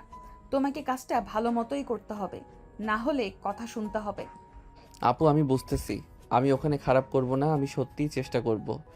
এটা কেবল তোমার হবার কারণে নয়, অফিসে সবাই সমান, এখানে প্রপার ডিসিপ্লিন আছে। তুমি কাউকে বলে দিও না যে আমি তোমাকে বাড়িতে গৃহস্থলীর জন্য কভার দিয়েছি। অফিস আলাদা, বাসা আলাদা, সেটা মনে রেখো। সাইমার কথাগুলো হালকা কিন্তু কাটা। অনেকের কান গরম হয়ে গেল। সে দ্রুত মাথা নেড়ে সম্মতি জানালো। সাইমা একটু নরম গলায় যোগ করলেন, আর একটা কথা আছে, বাসায় তুমি আমাকে আপু বলতে পারো, সেটা ঠিক আছে, কিন্তু অফিস টাইমে আমাকে ম্যাডাম বলবে। এখানে সবাই আমাকে ম্যাডাম বলেই ডাকে, তুমিও তাই বলবে। জি আপু, অফিসে আমি আপনাকে ম্যাডাম বলবো। ঠিক আছে, আর তুমিও সবাইকে একটু সম্মান করবে, জুনিয়র সিনিয়র সবার সাথে সমান আচরণ করবে। বিশেষ কোনো আচরণ করলে মানুষ মনে করে তোমার কোনো প্রিভিলেজ আছে। আমি চাই না কেউ এমন ধারণা পায়। অনেক গভীর নিঃশ্বাস নিল। সে অনুভব করলো এখানে তাকে ব্যক্তিগত কারণে বেতনভোগী তালিকায় আলাদা করে দেখা হবে না। এটা তার জন্যও ভালো। সামনে সমস্যার হাত না বাড়ে। সাইমা চট করে টেবিল থেকে কিছু কাগজ তুললেন। চলো আমি তোমাকে আজকের কাজের কয়েকটা দিক বলি। প্রথমত, সকালে 9টা থেকে অফিস শুরু। তোমাকে 8:45-এ এসে ডেস্কে রিপোর্ট করতে হবে। কাগজাতি কোম্পানির ইনভয়েস, রিসিপ্ট, ফাইল সাজানো, সেগুলো ঠিকঠাক রাখতে হবে। ফাইলগুলো ক্লায়েন্ট নেম এবং ডেট অনুযায়ী সাজাবে। জি ম্যাডাম। পরে মিটিং হলে কাগজপত্র তোমাকে হাতে নিয়ে মিটিং কক্ষে বসতে হবে। কপি ও নোটস ঠিকঠাক মতো রাখতে হবে। ইমেল চেক করে আমাকে বলবে যদি কোনো গুরুত্বপূর্ণ কল আসে। শান্ত কণ্ঠে নোট নিবে আর প্রয়োজনে আমাকে জানাবে। সাইমা মাথা মুহূর্তে একটি টেবিলে ইন্ডেক্স কার্ড ধরিয়ে দিলেন। তার চোখে আজ একরাশ বোঝাপড়া, কঠোর কিন্তু ন্যায্য। অনেক মনে মনে সব নোট করে নিচ্ছিল। সাইমার কণ্ঠ আবার কড়া হয়ে উঠল। আর একটা, ব্যক্তিগত ফোন অফিস টাইমে ব্যবহার করবা না। বাইরের ফোনটা মার্জিনাল কাজে লাগবে না। তাছাড়া বাসায় কি হচ্ছে ওটা এখানে নিয়ে আসবে না। তুমি যদি কাউকে জিজ্ঞাসা করো বা গোপনীয়তা ভাঙো, তবে তোমার উপর কড়া ব্যবস্থা নেওয়া হবে। বুঝেছি ম্যাডাম, আমি সাবধানে থাকবো। সাইমা কিছুক্ষণ ভার চোখে কঠোরতা মিশিয়ে মৃদু করে বললেন, খেয়াল রাখবে, আমি কখনো কাউকে সহজে ছাড়ি না। যদি তুমি খারাপ করো, তোমাকে প্রথমেই আমি গাইড করব। ফিরেও না দিলে আমি ব্যবস্থা নিব। তবে তুমি যদি সৎভাবে কাজ করো, তোমাকে কেউ ছোট ভাববে না। তুমি নিজের কাজ করে যাও। অনেকের হাত পেয়ে কাঁপছিল। সে কাঁপা হাতে কাগজগুলো নেওয়ায় সাইমা একটুও নরম হলেন। কোনো উপায়ে তাকে শক্ত করে না, বরং সঠিক পথে রাখার চেষ্টা করলেন। তিনি একটু হেসে বললেন, আজকে তোমার প্রথম কাজ ডেস্কের নিচের ক্যাবিনেট থেকে 10টা ফাইল নিয়ে আসো। এরপর অর্গানাইজ করে আর্কাইভ তৈরি করো। দুপুরের আগে মিটিং রুমটা সাজিয়ে রাখো। বুঝলাম? জি ম্যাডাম, বুঝেছি। আমি সোজা কাজ শুরু করছি। সাইমা কাগজগুলো টেবিলে রেখে কপাটটা লাগালেন। তাদের কথা শেষ হতেই অনেক দ্রুত উঠে গেল। সে অল্প লাজুক, অল্প আত্মবিশ্বাসে সাইমার চোখের দিকে একবার চেয়ে নিল। তার গলায় কৃতজ্ঞতা ও প্রতিজ্ঞা মিলিত। অনেক যখন নিজের ডেস্কে গেল, সবার চোখে একটা অদ্ভুত কৌতূহল দেখা গেল। অনেক ডেস্কে বসে কাজটা শুরু করলো। ফাইলগুলো টেনে নামিয়ে নিয়ে এলো। পাতাসমূহ দেখে মনোযোগ দিয়ে সাজতে লাগলো। তার হাতে কাগজ ঠান্ডা হলেও আগ্রহ রশ্মির মতো একের পর এক কাটা কাজগুলো জমতে লাগলো। সারাদিন সাইমা তার কাজ করলো, কঠোর পেশাদারি। মাঝে মাঝে অনেকের কাজের দিকে অচেনা দৃষ্টিতে তাকিয়ে তাদের মধ্যে একটা অদৃশ্য সমঝোতা গড়ে উঠল। অনেক যত করছিল ততই সে নিজেকে প্রমাণ করতে চাইছিল, নির্ভীক হওয়ার চেষ্টায়। আর সাইমা, তার রাগ ছিল কিন্তু সে নিজের নিয়ম ও ন্যায় বজায় রেখে অনেককে যাচাই করছিল। দিন শেষে যখন অফিসের আলো ঢেউ খেললো, অনেক তার ডেস্কে বসে একবার সাইমার দিকে তাকালো। সে জানলো আজ সে ভালো কাজ করেছে। সাইমার ডেস্ক ছেড়ে বেরোবার সময় হোঁচট করে তাকিয়ে বললেন, আজ ভালো করেছো, এভাবেই করো। ধন্যবাদ ম্যাডাম। সাইমার কণ্ঠে আজ রাগের মতো কোনো ধারণা, বরং এক রুক্ষ প্রত্যাশা আর এক অম্লান অনুমোদন ছিল। অনেক মুচকি হেসে বলল, আমি চেষ্টা করব আপু, মানে ম্যাডাম। এই ভুলটুকু শুনে সাইমা কপালে হালকা ভাঁজ দিলেও হাসিতে কাটা একটা সুর বের হলো। অফিসের দরজা আটকে গেল। বাইরের রাতের আলো নীরব হয়ে থেমে এলো। তবে ইচ্ছে মাটিতে ফুটে উঠল যে এই সম্পর্কটা কেবল ভাষা ভিত্তিক নয়, এটা ধাপে ধাপে কাজের ভেতরেও গড়ে উঠবে। সারাদিনের কাজ শেষ করে অনেক একটু হাঁফ ছেড়ে অফিসের গেট দিয়ে বের হলো। বাইরে তখন সন্ধ্যার আলো জ্বলে উঠেছে, হালকা বাতাস বইছে। হঠাৎ সামনের রাস্তায় এক লোক দাঁড়িয়ে আছে। অনেক লোকটাকে দেখেই থমকে গেল, চোখ বিস্ফোরিত, মুখে অবাক ভাব। লোকটার সামনে এগিয়ে এলো। তুই এখানে কি করছিস? অনেক চমকে উঠে গলা নিচু করে বলল, আমি এখানে চাকরি করি। লোকটা চোখ কুচকে তাকালো, কণ্ঠে বিস্ময় আর খানিকটা রাগ। তোর চাকরি করা কি দরকার? তোর কাজের অভাব আছে নাকি? অনেক ঠোঁট চেপে হালকা হাসি দিল। আমার চাকরি দরকার, তাই আমি করছি। কিন্তু কেন? অনেক এক মুহূর্ত লোকটার চোখের দিকে তাকিয়ে থাকলো, তারপর ধীরে ধীরে গম্ভীর স্বরে বলল, সময় হলে জানতে পারবে। কথাগুলো বলে অনেক দ্রুত চারপাশে তাকালো কেউ আছে কিনা, কেউ দেখছে কিনা। চারদিক নীরব, কেবল বাতাসের হাওয়া আর গাড়ির শব্দ। নিশ্চিত হয়ে সে ব্যস্ত পায়ে রাস্তার ধরে হেঁটে গেল। কিছুক্ষণ পরেই মিলিয়ে গেল বাসার পথে। রাতের অন্ধকারে অনেক যখন বাসায় ফিরল তখন বসার ঘর আলো ঝলমল করছে। রান্নাঘর থেকে ভেসে আসছে সুগন্ধ, মুরগি, মাছ আর নানা রকম রান্না। টেবিলটা সাজানো, যেন বিশেষ কোনো আয়োজন ছিল। সাইমার মা দরজা খুলে হাসি মুখে ডাক দিলেন। অনেক বাবা, এসো খেয়ে যাও, আজ বাসায় ভালো মন্দ রান্না হয়েছে। কেন আন্টি, কোনো আয়োজন ছিল নাকি? হ্যাঁ, আজ তো সাইমার বিয়ের দিন ফিক্সড হলো। সামনের সপ্তাহে ওর বিয়ে। ওর বাবা আর বন্ধুর ছেলের সাথে আগেই পরিচিতি ছিল। সবকিছু অনেক আগে থেকে ঠিক করা, আজ শুধু ডেটটা ফাইনাল হলো। এই কথাগুলো শুনে অনেকের বুকের ভেতরটা হঠাৎ কেমন ফাঁকা হয়ে গেল। মুখ শুকিয়ে গেলেও বাইরে প্রকাশ করলো না, কেবল হালকা গলায় বলল। আচ্ছা আন্টি, আমি ফ্রেশ হয়ে আসি। সে দ্রুত সিঁড়ি বেয়ে নিজের রুমের দিকে চলে গেল। কয়েক মিনিট পর সবাই যখন টেবিলে বসলো তখন অনেকও নীরবে এসে জায়গা নিল। টেবিলে হালকা পাতলা গল্প হচ্ছিল। কে কবে আসবে, বিয়ের শপিং কেমন হবে, কোন আত্মীয়রা আসবে, কে দাওয়াত দিবে, এসব নিয়ে হাসাহাসি আর উচ্ছ্বাসে ভরেছিল চারপাশ। কিন্তু অনেকের মুখে কোনো শব্দ ছিল না, চুপচাপ শুধু খেতে থাকলো। চোখ নামানো, গলায় কোনো হাসি নেই, যেন প্রতিটা কণাই তার বুকের ভেতরে ভার হয়ে নামছিল। রাত গভীর, চারদিকে সবার ঘুম ভাঙা চোখ, কিন্তু ছাদের উপর বাতাস বইছে নির্জনে। শহরের আলো ছড়িয়ে আছে আকাশে, তবুও সে আলোই যেন সাইমার চোখে ক্লান্তির ছায়া। সে ছাদের ধারে দাঁড়িয়ে আছে, দুহাত রেলিংয়ে রাখা, চোখ তার আকাশের দিকে, যেন অসংখ্য প্রশ্ন ছুড়ে দিচ্ছে নক্ষত্রদের। ঠিক তখনই পেছন থেকে ধীর পায়ে অনেক ছাদে এসে দাঁড়ালো। তার চোখে এক ধরনের দ্বিধা, মনে একরাশ প্রশ্ন। কংগ্রাচুলেশন আপু। সাইমা ধীরে ঘুরে তাকালো, মুখে বিস্ময়ের ছাপ। কংগ্রেচুলেশন কেন? আপনার বিয়ের জন্য শুভ কামনা। কথাগুলো বলেই অনেক চুপ করে গেল। মনে হলো বুকের ভেতর কিছু একটা ভেঙে যাচ্ছে, তবুও সে হাসি থামার চেষ্টা করছে। সাইমা তার দিকে না তাকিয়ে আবার আকাশের দিকে চেয়ে থাকলো, ঠোঁট সিল করা, কিন্তু চোখে গোপন অস্থিরতা।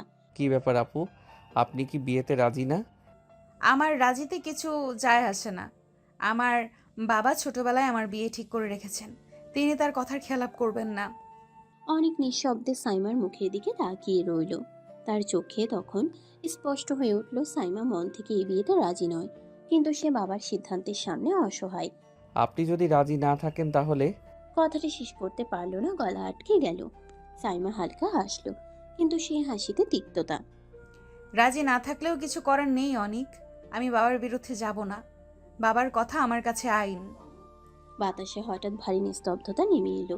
কিছুক্ষণ কেউ কিছু বলল না, শুধু রাতের অন্ধকারে দূরের কুকুর ডাকলো, গাছের পাতা দুলল। আমি জানি আপু, আপনি শক্ত মেয়ে, কিন্তু কখনো কখনো মনে হয় শক্ত মানুষদের ভেতরেই সবচেয়ে বেশি কষ্ট থাকে।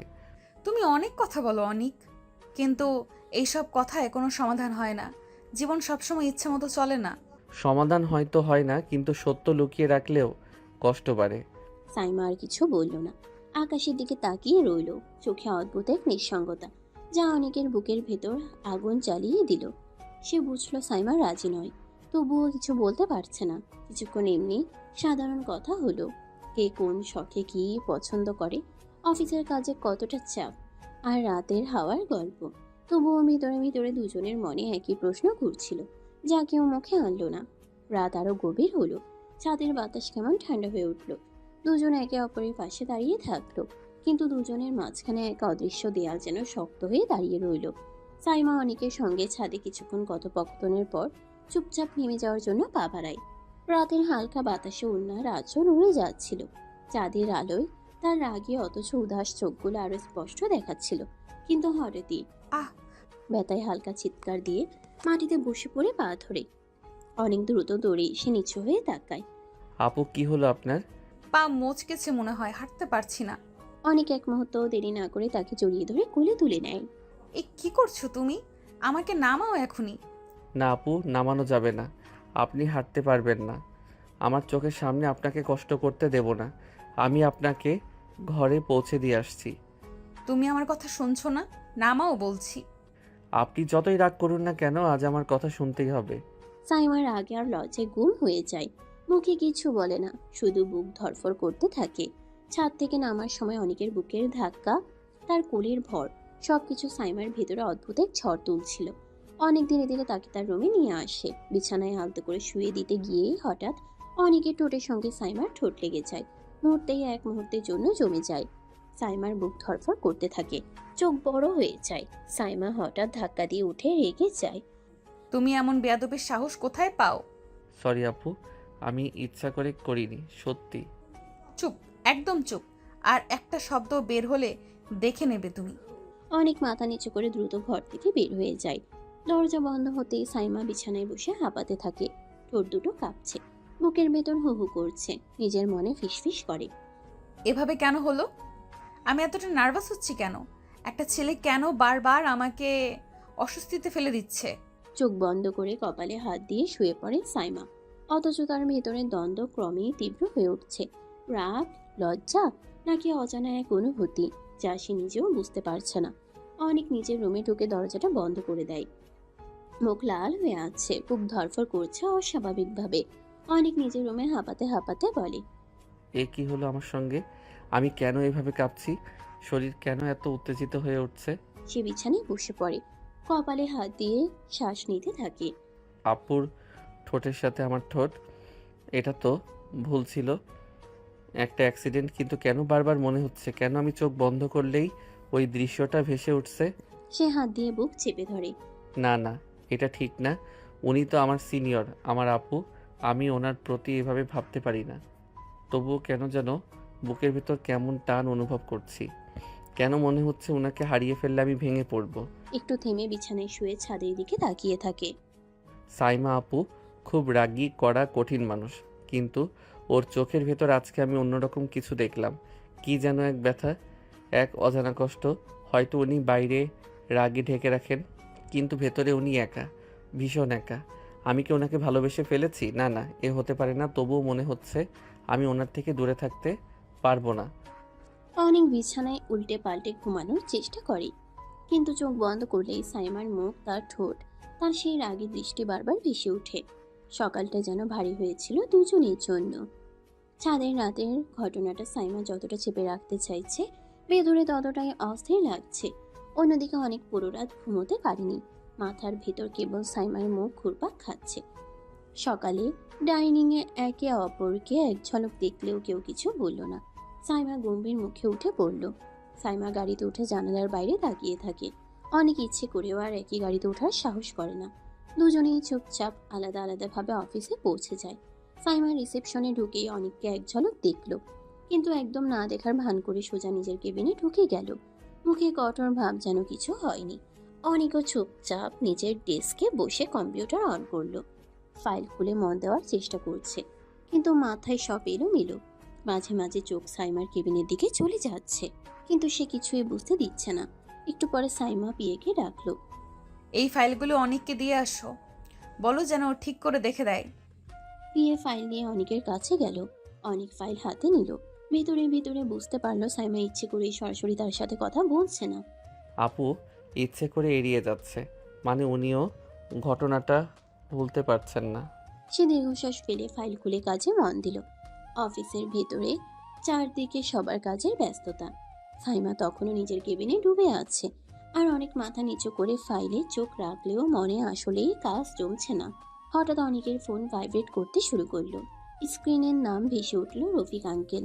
অনেক চমকে উঠল, চারপাশে তাকিয়ে নিশ্চিত হলো কেউ লক্ষ্য করছে না। তারপর আস্তে করে করিডোরের এক কোণে গিয়ে কল রিসিভ করলো। হ্যালো অনিক, সব ঠিক আছে তো? কেউ কিছু বুঝতে পারেনি তো? না আঙ্কেল, চিন্তা করবেন না, কেউ কিছু বুঝতে পারিনি, আমি সেভ আছি। রফিক আঙ্কেল একটু স্বস্তির নিঃশ্বাস ফেলে বললেন, ঠিক আছে, সাবধানে থেকো, একটুও ভুল করা যাবে না। জি আঙ্কেল, আমি খেয়াল রাখবো। কলটা শেষ হতেই অনেক ফোনটা পকেটে ঢুকিয়ে নিল। গলার শুকনো ভাবটা মুছে জল খেয়ে নিল এক চুমুক। এক মুহূর্তের জন্য তার চোখে কেমন অদ্ভুত দৃঢ়তা ফুটে উঠল, কিন্তু পরের সেকেন্ডেই আবার নিজেকে গুছিয়ে স্বাভাবিক ভঙ্গিতে ডেস্কে ফিরে গেল। ফাইল খুলে কাজ করতে লাগলো যেন কিছুই হয়নি, কিন্তু ভেতরে ভেতরে অনেক জানে সে যে মুখোশ পরে আছে সেটার আড়ালে এমন কিছু লুকিয়ে আছে যা কেউ আন্দাজ করতে পারবে না। রাতের ডিনার টেবিলে সবাই বসে আছে, বাতাসে হালকা অন্ধকার, আর সেদিনের খাবারের গন্ধে ঘরটা ভরা।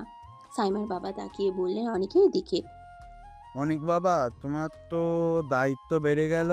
অনেক একটু অবাক হয়ে মুখ উঁচু করে তাকালো। কেন আঙ্কেল? সাইমার বিয়ের কেনাকাটা তুমি ওদের সাথে দেখবে। আমি চাই বিয়ের পুরো দায়িত্বটাই তুমি নাও। আমি তোমাকে খুব বিশ্বাস করি। আমার মতো একজন অপরিচিত ছেলেকে আপনি এত কেন বিশ্বাস করেন আঙ্কেল? সাইমার বাবা হাসলো, চোখে এক ধরনের দৃঢ়তার ঝলক। অনেক বাবা, মানুষের প্রকৃত চরিত্র কেবল কাজে, পরিস্থিতিতে এবং বিপদের মুহূর্তে বোঝা যায়। তুমি আমাদের জন্য যা করেছো, তোমার মতো ছেলের উপর আমরা পুরো বিশ্বাস তৈরি হয়েছে। অনেক কিছু বলল না, শুধু মাথা নত করে চুপচাপ বসে রইল। ভেতরে ভেতরে মনে মনে ভাবছে, এই অচেনা অথচ এত বড় বিশ্বাস, সত্যি কি সে সেই বিশ্বাসে যোগ্য হতে পারবে? সাইমার মা হালকা হাসি দিয়ে বললেন, অনেক বাবা, তুমি ওদের পাশে থাকলে সাইমার জন্য অনেক সাহায্য হবে। অনেক মাথা কাত করে চুপচাপ খাবার খেতে লাগলো, কিন্তু ভেতরে ভেতরে তার মন যেন চঞ্চল। সাইমা, তার বাবা মা এবং এই নতুন জীবন। আজ থেকে তার দায়িত্ব শুধু নিজের নিরাপত্তা নয়, সাইমার জীবনের অনেক গুরুত্বপূর্ণ বিষয়ও। বিয়ের আয়োজন সম্পূর্ণ, সবকিছু সাজানো, অতিথিরা বসে আছে এবং সাইমার বাবা গর্বিত চেহারায় ছেলের হাতে কন্যার হাত ধরতে যাচ্ছেন। সাইমা মনে মনে অস্বস্তি বোধ করছে, কিন্তু পরিবারের সম্মানের জন্য চুপচাপ দাঁড়িয়ে আছে। আজ তোমার বড় দিন, সবাই সাক্ষী। কিন্তু হঠাৎ দরজায় পুলিশের একটি দল প্রবেশ করে। স্যার, আপনি যার সাথে আপনার মেয়ে বিয়ে দিচ্ছেন তিনি আসলে একজন স্মাগলার। তার বিরুদ্ধে বহু কেস রয়েছে। সমাজে সে ভালোর মুখোশ করে রাখে। আজ আমরা প্রমাণসহ তাকে ধরতে এসেছি। সাইমার বাবা স্তম্ভিত, চোখ বড় করে জিজ্ঞেস করলেন, কি সব বলছেন আপনারা? ও কি আমার বন্ধুর ছেলে? স্যার, আপনি কিছু জানেন না। তার নামে অনেক দিন ধরেই থানায় কেস চলছে। আজ খবর পেয়ে আমরা পাকাপোক্তভাবে ধরতে এসেছি। এখানে প্রমাণও রয়েছে। পুলিশ প্রমাণ দেখালো। সেই মুহূর্তে সাইমার বাবার চোখের সামনে যেন ভেঙে পড়ল সব পরিকল্পনা। এটা কি সম্ভব? আমার বিশ্বাস। পুলিশ সাইমার বাবার বন্ধুর ছেলেকে ধরে নিয়ে গেল। বাড়ির সবাই হতবাক, আত্মীয় স্বজন চুপচাপ, কাঁদছে ভয়ঙ্কর শোকের ছায়া। ও আমার আল্লাহ! সাইমার চোখের সামনে ভেঙে পড়ল তার বিয়ের সব স্বপ্ন। যে মানুষকে সে আজকে বরণ করতে যাচ্ছিল, সে মানুষটি সকলের চোখে অপরাধী। সাইমা হঠাৎ ঘুমের মতো শূন্য চোখে তাকিয়ে রইল। মনে মনে একটাই প্রশ্ন, এখন তার কি হবে? সাইমার বাবা চারপাশে তাকিয়ে সবাইকে চুপচাপ দেখে বললেন, অনেক, তুমি আমার মেয়েটাকে বিয়ে করবে? সে একটু রাগী, কিন্তু সত্যিই ভালো মেয়ে। আঙ্কেল, আমি কিভাবে বিয়ে করব? আপনি তো আমার ব্যাপারে কিছুই জানেন না। তোমাকে যতটুকু দেখেছি তুমি ভালো ছেলে মনে হয়েছো। আর কিছু জানার দরকার নেই। আমার মেয়েকে তুমিই বিয়ে করো। অনেক নিজের জায়গায় কিছুটা হোঁচট খেয়ে বলল, কিন্তু সাইমা আপু কি রাজি হবে? সে ব্যবস্থা আমি করছি, তুমি চিন্তা করো না। এরপর সাইমার বাবা সোজা সাইমার কাছে চলে এলো। সাই মামা, তুমি অনেককে বিয়ে করো। তুমি কি আমাকে পাগল পেয়েছো বাবা, যে যার তার সাথে আমার বিয়ে দিয়ে দিবে? তুমি তো অনেককে দেখেছো, চিনো। এই 2 দিনের চেনাই তো কাউকে জীবনসঙ্গী বানানো যায় না। আমি বিয়ে করতে পারবো না। সাইমার চোখে অগ্নি ঝলকচ্ছে, রাগ ও আপত্তি একসাথে। সে জানে এই বাধ্যবাধকতা সহজে মেনে নেবে না, আর তার বাবার এই সিদ্ধান্ত তার জন্য এক বড় চ্যালেঞ্জ। সাইমার বাবার চোখে পড়েছিল চিন্তা, কষ্ট আর বাবার দায়িত্বের ভার। তিনি ধীরে ধীরে সাইমার দিকে তাকালেন। সাইমা, আমার না হয় একটা ভুল হয়ে গেছে মা, তাই বলে তুই সারা জীবন আমাকে ছোট করে রাখবি? আমি সমাজে মুখ দেখাতে পারবো না, আমার ক্যারিয়ারের প্রভাব পড়বে। তুই কি চাস আমার ক্যারিয়ার নষ্ট হয়ে যাক? সাইমার বাবা যত্ন ও বেদনা মিশিয়ে কথা বলছেন। তার ভয়, হতাশা এবং নিজের পরিবারের সম্মানের দায়িত্ব সবই সাইমার চোখের সামনে। সাইমা প্রথমে কিছু বলল না। তার রাগ, গর্ব এবং প্রতিবাদ সব মিলেমিশে তার ভেতরে ঝড় তুলছিল। সাইমা, আমি চাই না তুই আমার জন্য কোনো কষ্ট ভোগ করতে, কিন্তু কখনো কখনো জীবন আমাদের বাধ্য করে কঠিন সিদ্ধান্ত নিতে। তুই যদি রাজি হোস, আমরা দুইজনেই শান্তি পেতে পারি। সাইমা গভীরভাবে শ্বাস নিল। মনে হচ্ছিল তার রাগ ধীরে ধীরে কমছে। বাবার চোখে সততা, ভালোবাসা এবং তার নিজের ভবিষ্যতের কথা ভাবতে করতে করতে তার হৃদয় নরম হতে শুরু করলো। ঠিক আছে বাবা, আমি রাজি। সাইমার মুখে রাগের চিহ্ন হয়ে গেল। সাইমার মুখে রাগের চিহ্ন রয়ে গেল, কিন্তু ভেতরে সে জানলো তার বাবার দায়িত্ব ও সমাজের সম্মান বজায় রাখার জন্য তাকে এই সিদ্ধান্ত নিতে হলো। তাদের বিয়ে পড়ানো হলো। রাতের নিস্তব্ধতা ঘরটিকে শান্ত করে রেখেছিল। নতুন বিয়ের উত্তেজনা আর ছোটখাটো নার্ভাসনেস মিলেমিশে সাইমার মুখে ধরা পড়ছিল। সাইমা বিছানায় বসে অনেকের দিকে তাকালো, চোখে অল্প জেদ অল্প অভিমান। তুমি ভেবো না তা তোমাকে মেনে নিয়েছি। আমি শুধু আমার বাবার কথা রাখতেই বিয়ে করেছি। অনেক ধীরে ধীরে সাইমার দিকে তাকিয়ে মৃদু হাসলো। সমস্যা নেই আপু, আমি বুঝতে পেরেছি। আপনি আমার মতো থাকতে পারেন। অনেকের চোখে ছিল সহমর্মিতা, সাইমার রাগের প্রতি শ্রদ্ধা, আর তার পাশে থাকার অদৃশ্য প্রতিজ্ঞা। সাইমার ফ্রেশ হয়ে বিছানায় শুয়ে পড়ল। সে মাঝে মধ্যে কোলবালিশ ধরে বলল, আমি মাঝে একটা কোলবালিশ দিয়ে দিচ্ছি, তুমি বিছানার ওপাশে থাকো, আমার দিকে আসবে না। ঠিক আছে। দুজনের মধ্যে এক অদ্ভুত শান্তি নেমে এলো। রাগ অভিমান এবং আবেগ সব মিলেমিশে ঘরটিকে ভরা। দুজনের মাঝে দূরত্ব শুধু শারীরিক, তবে অনুভূতিতে এক অদৃশ্য সংযোগ তৈরি হয়েছে। এভাবে সাইমা আর অনেকের প্রথম রাতটা কাটলো, চুপচাপ শান্ত, তবে হৃদয়ের মধ্যে লুকানো আবেগের স্পন্দনে ভরা। সকালের আলো ঘরে ভেসে আসছিল। টেবিলে সবাই বসে ব্রেকফাস্ট খাচ্ছিল।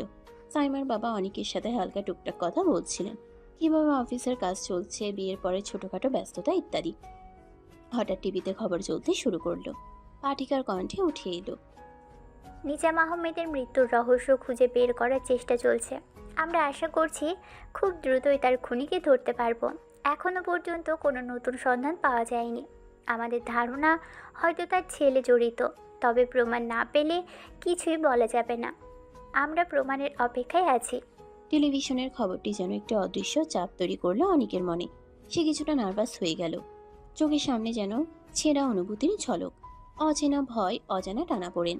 সাইমার চোখে পড়ল অনেকের হালকা অস্বস্তি।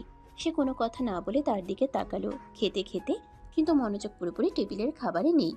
সাইমা নিজেই বুঝতে পারলো অনেকের মনে আজ কিছু উইটলি ভাব কাজ করছে, কিছু রহস্য তার ভিতরে। খাওয়া দাওয়া শেষ করে অনেক রুমের দিকে চলে গেল। দরজা খুলতেই চোখে পড়ল সাইমার শাড়িতে রঙিন পরিপাটি এবং তার পেছনের ভাঁজগুলো ঠিক করতে ব্যস্ত। অনেক মুগ্ধ হয়ে একটু থমকে দাঁড়ালো, মনে মনে ভাবলো কিভাবে এত সুন্দরভাবে সব মিলে যায়। হঠাৎ অনেক সাইমার পেছন থেকে ধীরে ধীরে এগিয়ে গেল, তারপর তাকে পিছন থেকে জড়িয়ে ধরলো। সাইমা ছটফট করে উঠল। প্লিজ ছটফট করবেন না, আমি শুধু একটু জড়িয়ে ধরবো, আর কিছু করব না। সাইমা কিছু বলল না, চুপচাপ দাঁড়িয়ে রইল। অনেক ধীরে ধীরে তার বাহু দিয়ে সাইমাকে কোলে নিল, তারপর নিঃশব্দে সাইমার মাথার পাশে চুমু দিল। সাইমা হালকা চমকে উঠল। অনেক বাড়াবাড়ি করো না। চোখ মেলে তাকালো। অনেক হাত সরিয়ে নিল, একটু দুঃখের ছায়া চোখে দেখিয়ে বলল, বউ হন আপনি আমার, এইটুকু আদর তো করতেই পারি। সাইমা কিছু না বলে দূরে সরে গেল শাড়িটা ঠিক করার জন্য। অনেক নিজেই পাশে দাঁড়িয়ে মৃদু হাসলো, মনে মনে বলল, আপনি যতই রাগ করুন আপনার মনটা ভীষণ নরম। রাতের নিস্তব্ধ ছাদে অনেক একপাশে দাঁড়িয়ে ফোন বের করলো। কয়েক সেকেন্ডের জন্য সে নিজেকে প্রস্তুত করলো, তারপর ডায়াল করে রফিক আঙ্কেলের নাম প্রেস করলো। ফোন রিসিভ হতেই অনেক বলল, আঙ্কেল এভাবে আর কতদিন, যখন তখন ধরা পড়ে যেতে পারি। আঙ্কেল এখানে তো একটা কাণ্ড ঘটেছে, সাইমার সাথে আমার বিয়ে হয়ে গেছে। ফোনের ওপাশ থেকে চমকের আভাস। কি বলছিস অনিক? এসব কিভাবে হলো? অনেক ধীরে ধীরে সব খুলে বলল, কিভাবে সাইমার বাবা বিয়ের সিদ্ধান্ত নিয়েছে, কিভাবে পুলিশ ঘটনার ধাক্কা দেওয়ার পর পরিস্থিতি তার হাতে চলে এসেছিল, এবং কিভাবে শেষ পর্যন্ত তিনি বাধ্য হয়ে বিয়ে সম্পন্ন করেছিলেন। অনিক, তোমার এখন মোটেও সাইমাকে বিয়ে করা উচিত ছিল না। তোমার নিরাপত্তা এখনও অনিক, তোমার এখন মোটেও সাইমাকে বিয়ে করা উচিত ছিল না। তোমার নিরাপত্তা এখনও সবচেয়ে গুরুত্বপূর্ণ। যখন তখন তুমি বিপদে পড়তে পারো। আমি বুঝতে পারছি আঙ্কেল, কিন্তু পরিস্থিতি আমার হাতে ছিল না, বাধ্য হয়ে আমাকে বিয়েটা করতে হয়েছে। হঠাৎ বাইরে থেকে কিছু শব্দ এলো, কারো আসার আওয়াজ। অনেক দ্রুত ফোন কেটে দিল। ছাদের অন্য প্রান্তে সাইমা চুপচাপ দাঁড়িয়েছিলেন, তার চোখে কৌতূহল আর কিছুটা আতঙ্ক।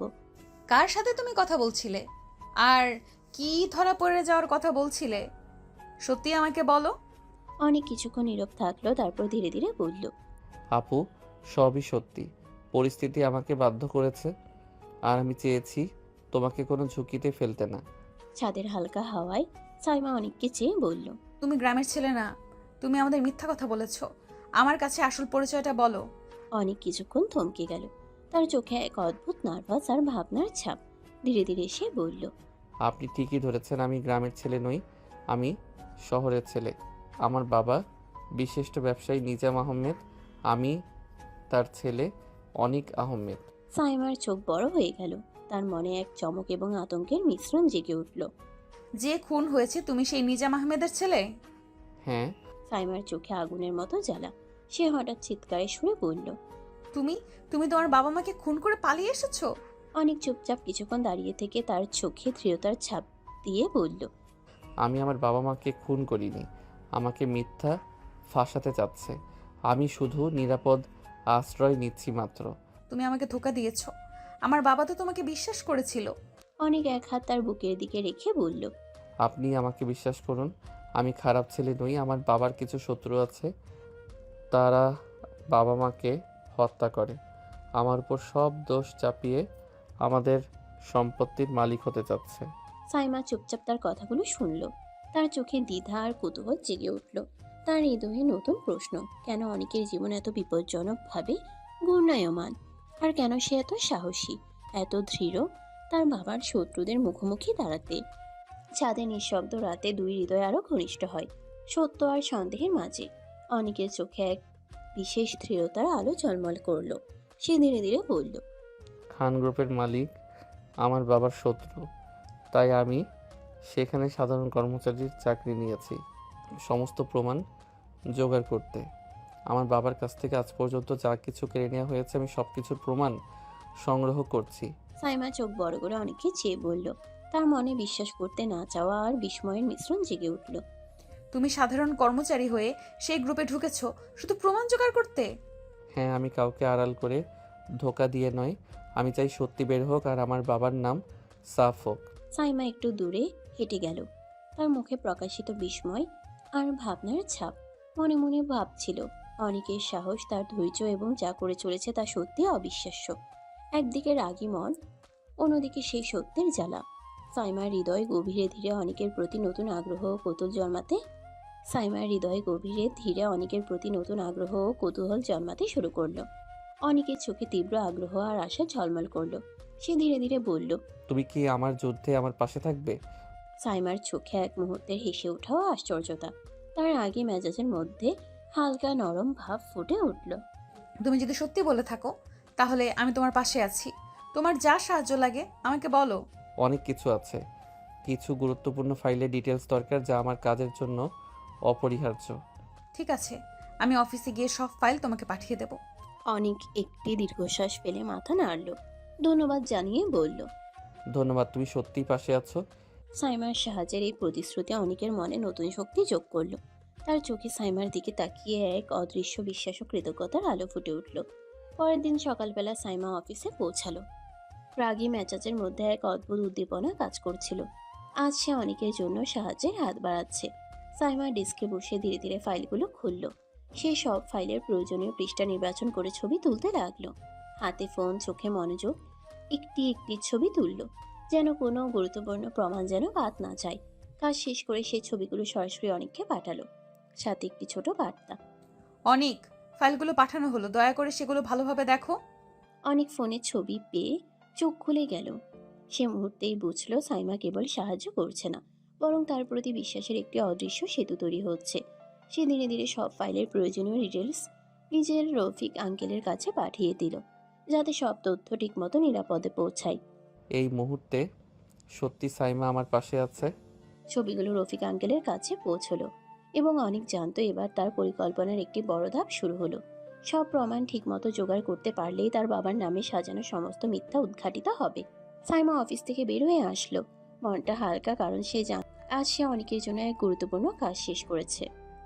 রাতের নীরবতা ছাদে ভাসছে। সাইমা চুল ছেড়ে জানালার পাশে দাঁড়িয়ে আকাশের দিকে তাকাচ্ছে। তার চোখে কিছুটা চিন্তা ভাবনা, কিছুটা দ্বিধা। হঠাৎ অনেক ধীরে ধীরে তার পাশে চলে আসে। নিঃশ্বাস নিয়ে এসে বলল। বিয়েটা যখন হয়ে গেছে, আমরা কি আর পাঁচটা স্বামী স্ত্রীর মতো সংসার করতে পারি না? বিয়ে একটা পবিত্র বন্ধন, আপনি চাইলেও তো সেটা অস্বীকার করতে পারবেন না। তার চেয়ে ভালো নয় আমরা আর সবার মতো জীবন কাটাই? সাইমা কাঁধ কিছুটা তুলে নিল, চোখ মিলল না। কিছুক্ষণ নীরবতা ভেসে গেল, তারপর সে ধীরে ধীরে বলল। আমার একটু সময় প্রয়োজন। ঠিক আছে, আপনি সময় নিন। তাদের মধ্যে কোনো কথার চেয়েও গভীর নীরবতা ছড়িয়ে আছে। রাতের বাতাসের সঙ্গে মিশে যায় অনেকের শান্ত সুরক্ষা এবং সাইমার দ্বিধা। দুজনেই জানে সময় দিয়ে ধীরে ধীরে এই বন্ধন আরো শক্ত হবে। ঘরের মধ্যে নীরবতা, গভীর রাতে হঠাৎ অনেকের ফোন বাজে। স্ক্রিনে নাম দেখে সে হালকা অবাক হয়। রফিক আঙ্কেল।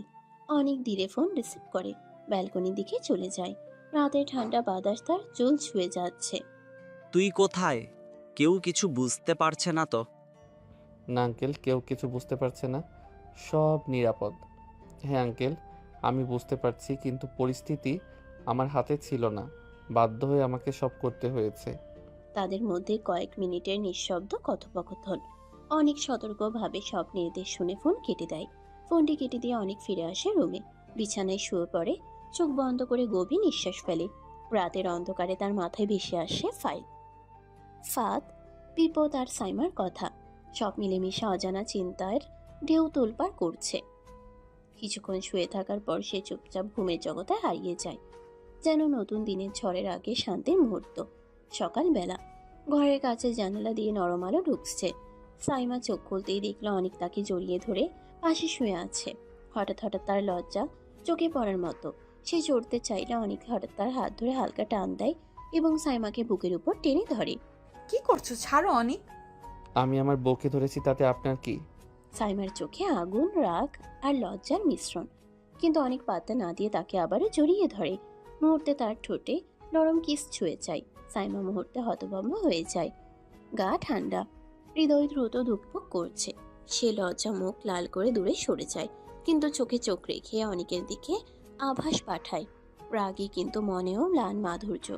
অনেক হালকা হাসি দেয়, তারপর বলে, তোমার রাগ যতই হোক, আমার কাছে তুমি সবসময় আমার বউ। সাইমা চুপচাপ থাকে, ভিতরে লজ্জা আর অজানা আনন্দে হালকা কাঁপছে। ঘরের মধ্যে নীরবতা আর কেবল হৃদয়ের আওয়াজ। সকালের নরম আলো ব্রেকফাস্ট টেবিলে ছড়িয়ে আছে। খাওয়া শেষ করার পর অনেক রুমের দরজা ধাক্কা দিয়ে খুলে প্রবেশ করলো। সাইমা তার দিকে তাকিয়ে আছে, চোখে আগের রাগের অমিশ্রিত তীক্ষ্ণতা। আমার একটু দরকারি কাজ আছে, আমি একটু বাইরে যাব। কোথায় যাবে? সারপ্রাইজ, সবটাই জানতে পারবেন, সময়ের অপেক্ষা। সময় মতো ভ্রু কুচকাল। সাইমা ভ্রু কুচকাল, কিছু না বলে কেবল চুপচাপ অনেকের দিকে তাকিয়ে থাকে। ভিতরে অজানা উত্তেজনা আর সন্দেহের ছোঁয়া। অনেক রুম থেকে বের হয়ে দরজা ধাক্কা দিয়ে বন্ধ করলো, আর সাইমার চোখে জ্বলছে আগের রাগ আর সামান্য কৌতূহল। ঘরে নীরবতা, কিন্তু সাইমার মন ভীষণ উত্তেজনায় কাঁপছে। অনেকগুলো প্রশ্ন, আর উত্তরগুলো এখনো অজানা। রাতের আধারে অনেক তার রফিক আঙ্কেলের অফিসে পৌঁছালো। আঙ্কেল, সব কিছু রেডি। সব রেডি বাবা, এখন শুধু পর্দা খোলার অপেক্ষা। অনেক মৃদু হেসে মাথা নেড়ে সম্মতি দিল। এক নিঃশ্বাসের মধ্যেই প্রেস কনফারেন্স শুরু করা হলো। পর্দার উপর ধীরে ধীরে আলো পড়লো, আর তাতেই উপস্থিত হলো তারা, নিজাম আহমেদ এবং আয়েশা বেগম। সবাই হতবাক হয়ে চমকে উঠল, কারণ সংবাদে যে মৃত্যুর খবর দেখা গিয়েছিল সকলেই বিশ্বাস করেছিল নিজাম আহমেদ আর আয়েশা বেগম মারা গেছেন। সাংবাদিকরা একের পর এক প্রশ্ন ছুড়ে দিল। আপনি কিভাবে এখানে উপস্থিত? আপনার মা বাবা তো তারা মারা গিয়েছিলেন। এটি আমাদের একটি নাটক ছিল, আমরা আসল খলনায়ককে ধরার জন্য এই মিথ্যা নাটক সাজিয়েছি। আমার বাবা নিজাম আহমেদ ও মা আয়েশা বেগম মারা যাননি। তিনি একে একে সমস্ত প্রমাণ পর্দায় প্রদর্শন করতে লাগলো। আমাদের শত্রু খান গ্রুপ ইন্ডাস্ট্রিজের মালিক আমাদের সম্পত্তি আত্মসাৎ করার চেষ্টা করছিল। আমরা শুধুমাত্র তাদের ধোঁকাবাজি ধরার জন্য এই নাটক সাজিয়েছি। আজ আমরা সব প্রমাণসহ তাদের কুশল পরিকল্পনা ভেঙে দিয়েছি। সবার চোখ বড় বড় হয়ে গেছে। চমক, বিস্ময় আর প্রশংসার সংমিশ্রণে পুরো কক্ষ বাড়ি হয়ে উঠল। আজ থেকে আমাদের কাজ পরিষ্কার। আমাদের বাবা মা জীবিত, সমস্ত সম্পত্তি ও শত্রুর খাঁটি পরিচয় স্পষ্ট। আরেকটু সময় নিলে আমরা পুরো দেশকে দেখাতে পারতাম কে সত্যিকারের খলনায়ক। হ্যাঁ, সমস্ত কৌশল ঠিকঠাক হয়েছিল। অনেক, তুমি সত্যিই অসাধারণ। পুলিশ খান গ্রুপের মালিককে ধরে নিয়ে গেল। অনেকের চোখে মৃদু আলো, আর তার বুক ভরা আত্মবিশ্বাসে। সাইমার বাবা মা টিভির পর্দায় অনেকের সমস্ত পরিকল্পনা ও মিথ্যা নাটক দেখছিলেন। সাইমার মা অদ্ভুতভাবে শান্ত, কিছুটা আশ্চর্য হলেও অতি উত্তেজিত নয়। কিন্তু সাইমার বাবা সম্পূর্ণ হতবাক হয়ে গেলেন। আমি তো একেবারেই বুঝতে পারিনি, ও তো ব্যবসায়ীর ছেলে, আর রাফিকও আমার বাল্যকালের বন্ধু, তাহলে ও আমার কাছে পাঠিয়েছিল অনেককে? বাবা, আমি সব জানতাম। অনেক আমাকে কিছুটা বলেছিল, কিন্তু ওর বাবা মা এখনো বেঁচে আছেন, কিন্তু আমি সেই কথা আগে জানতাম না।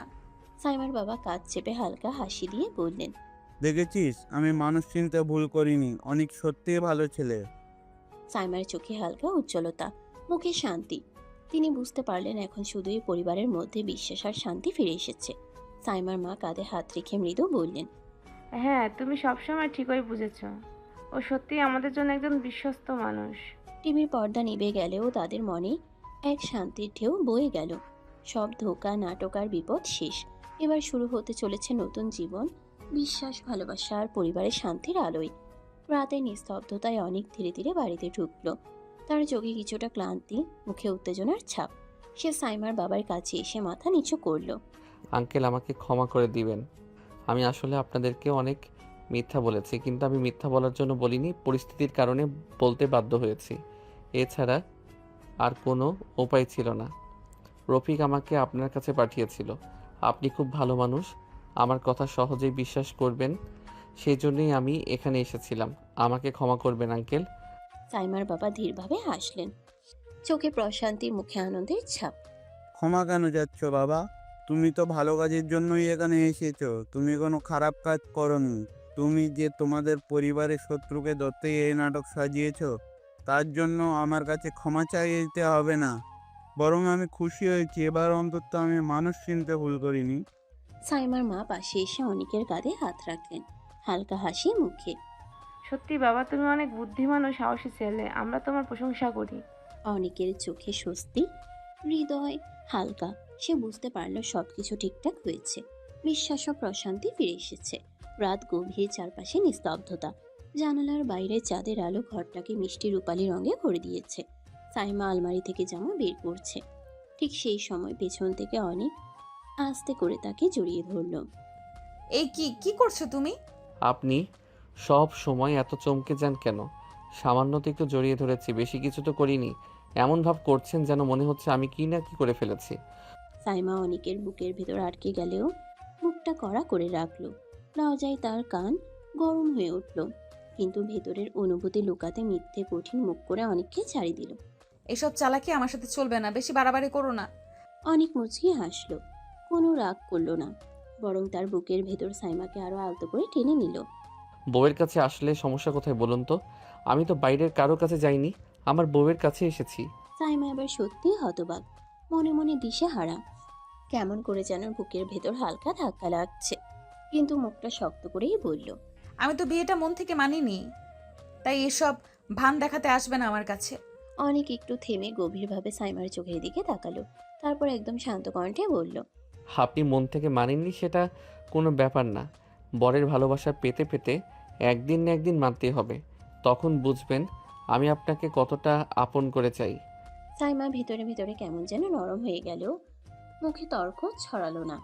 আমি এত সহজে মানতে পারবো না, ভেবে রেখো। অনেক হেসে তার কপালের পাশে ঠোঁট ছোঁয়ালো।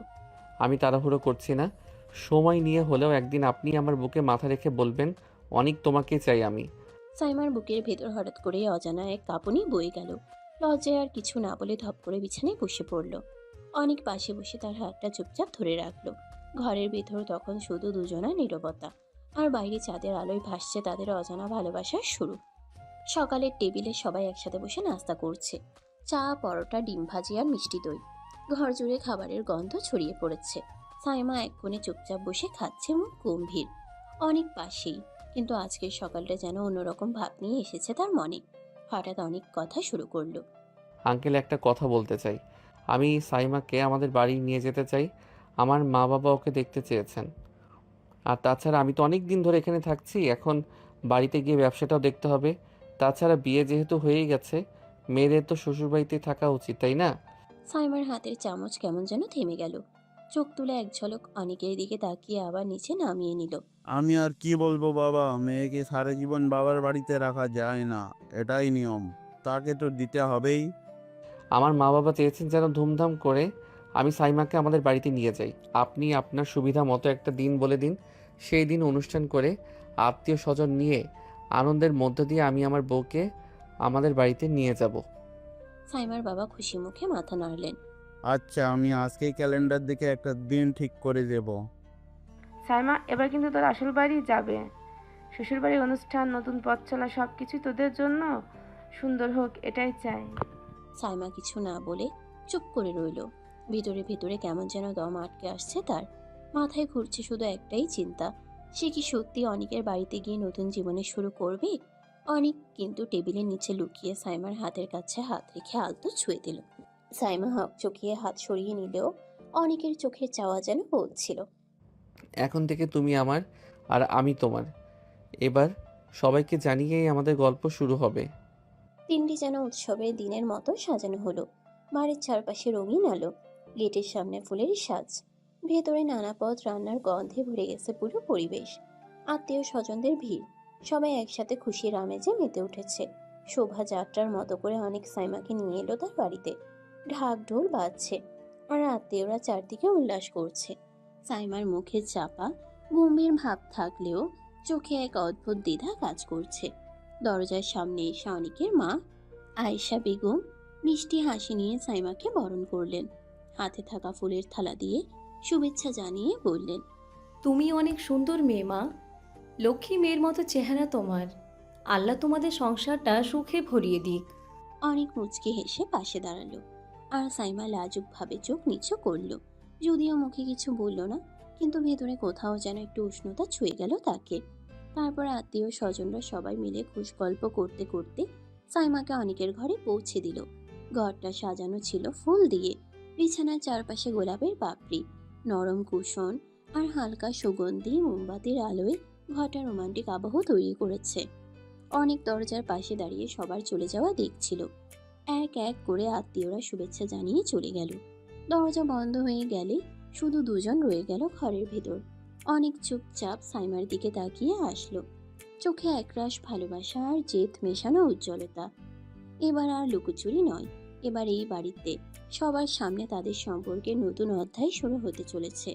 রাত গভীর, চারদিক নিস্তব্ধ, শুধু মৃদু বাতাসের শব্দে জানালার পর্দা নড়ছে। চারপাশে সবার আনাগোনা শেষ হয়ে গেছে, সবার চোখে মুখে এখন ঘুম, কিন্তু অনেকের মনে যেন আজ ভীষণ আলোড়ন।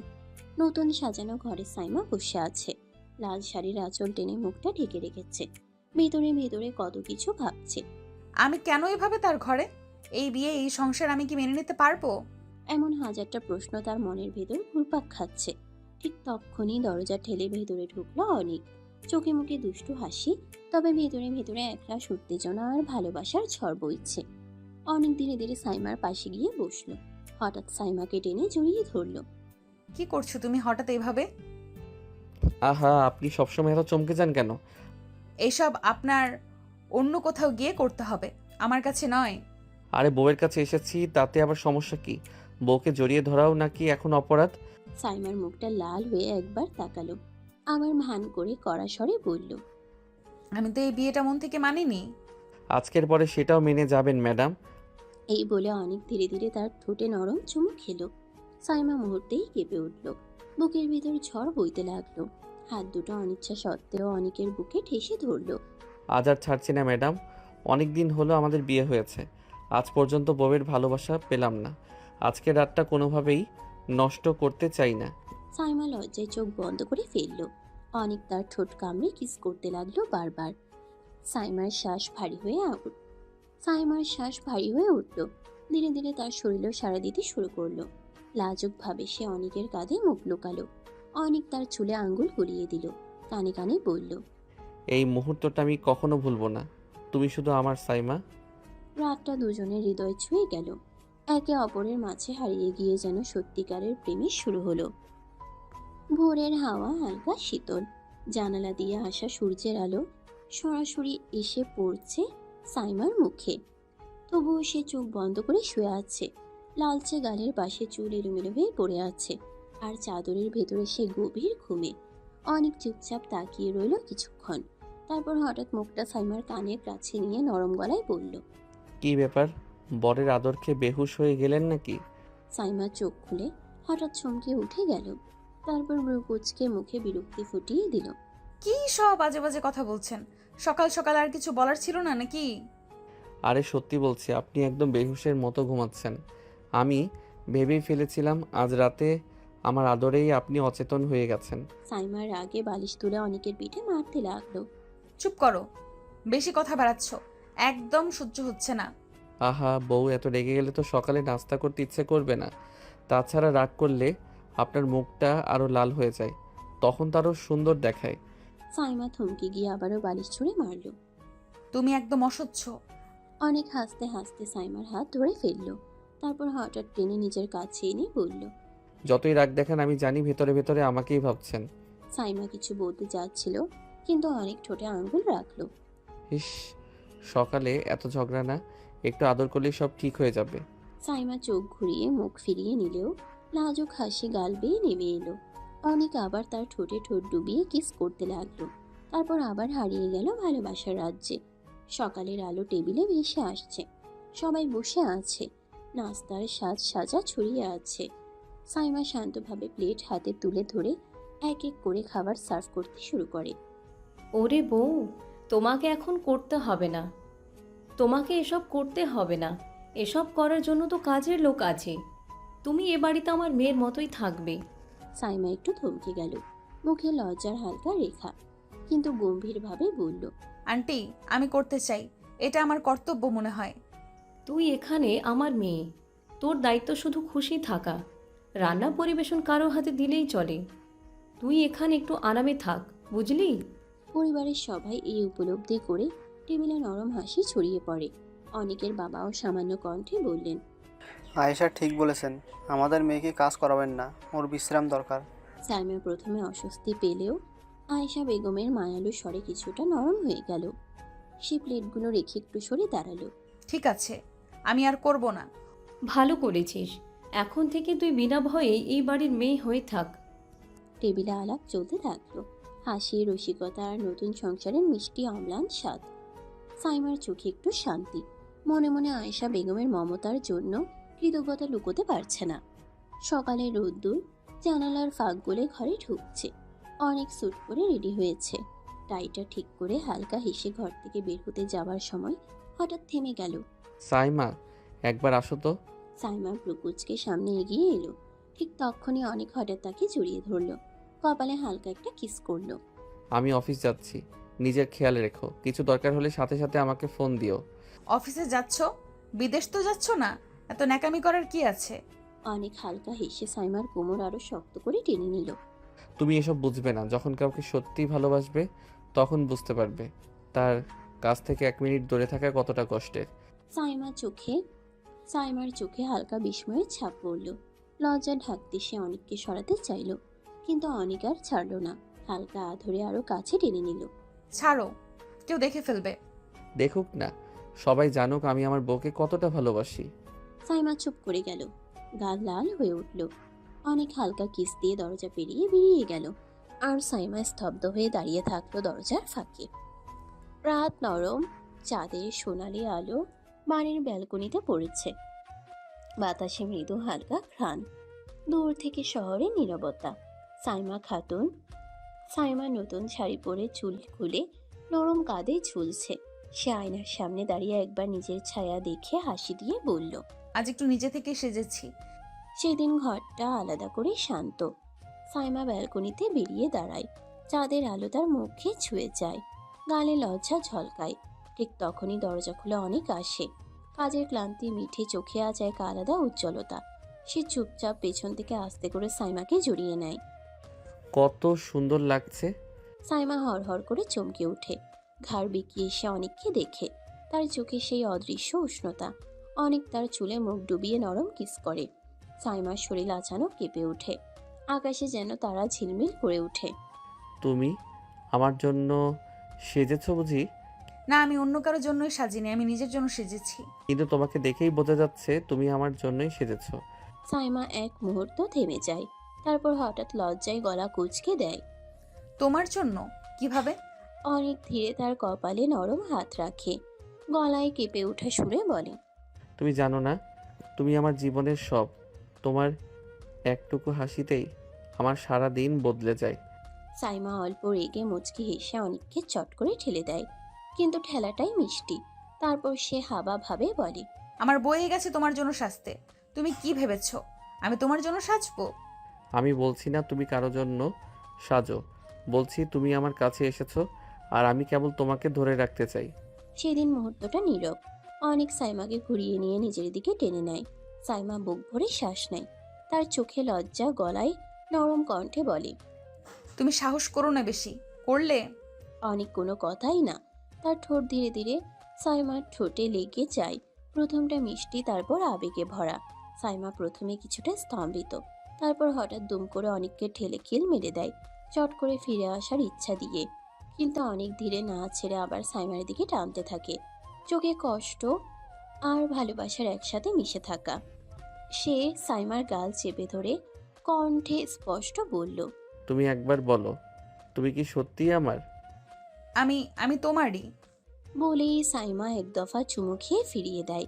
এবার কিসটা দীর্ঘ, গভীর, দুজনের মনই যেন এক হয়ে যায়। ব্যালকনির সেই নিঃশ্বাসে তাদের চারপাশে সময় থমকে যায়।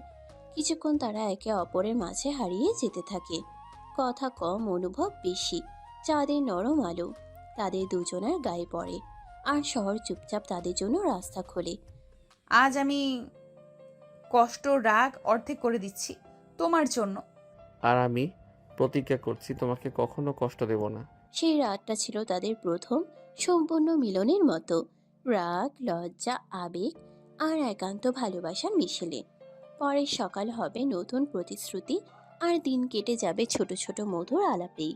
অনেক সাইমার কানের কাছে মুখ নিয়ে বলবে, আমি তোমাকে অনেক ভালোবাসি সাইমা। আমিও তোমাকে অনেক ভালোবাসি। তারপর আবার তাদের ভালোবাসা শুরু, একে অপরের ঠোঁটের মাঝে ডুবে যেতে থাকলো। অনেকের সাথে সাইমাও আজ তাল মেলালো। দুষ্টু মিষ্টি ভালোবাসাই কেটে গেল সংসার। তো দর্শক, আজকের গল্পটির থেকে এখানেই বিদায় নিচ্ছি। আর অপেক্ষা করুন পরবর্তী ভালোবাসার গল্পের জন্য। সেই পর্যন্ত ভালো থাকবেন এবং লাইক, কমেন্ট, শেয়ার করে আমাদের সাথেই থাকুন। আর নতুনরা কিন্তু সাবস্ক্রাইব করতে ভুলবেন না। আল্লাহ হাফেজ।